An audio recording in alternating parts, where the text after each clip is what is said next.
But also as a feminist.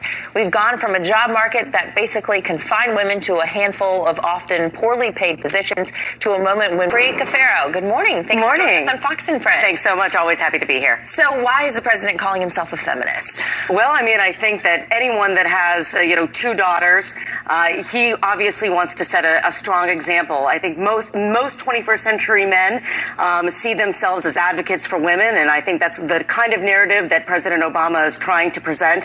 And he's shown that in some of the things that he's done in his administration. One of the first acts that he did. Lilly Ledbetter. But systemic problems that he's caused as well. What are those? He has not caused the systemic problems. By nature, something that is systemic is something that has been around for a long time. So when you look at issues of income inequality, of the ability for women to access affordable child care, things of that nature where it is necessary to be able to access, and affordable child care I think is one that is incredibly important, because if women don't have a safe and affordable place to leave their children, they're not going to be able to attain higher income because they're going to be concerned. So when you can't pass legislation that helps, for example, provide subsidized child care at a sliding scale that is means tested to enable women to move up further into the workforce, you're going to have these long-term issues. So, Obama is not necessarily to blame, I don't believe, for the lead-in that this segment sort of set up. Well, here's what some of the numbers are that our producers have dug up for us. 2 million women have slipped into poverty on his watch. The average female income has dropped, and also the labor force participation rate for women is the lowest in more than 25 years. What do you say to those numbers? Well, I mean, I think what we need to remember is that women, again, when you're looking at women that are leaving the workforce, for example, because they don't have paid family leave, women that may be my mother's age that are trying to take care of an aging parent, women that are our age that may, not be able to get, time off that is paid if they have a child, and millennial women who are coming into the workforce that are new to the workforce but are, are being paid at a lower rate.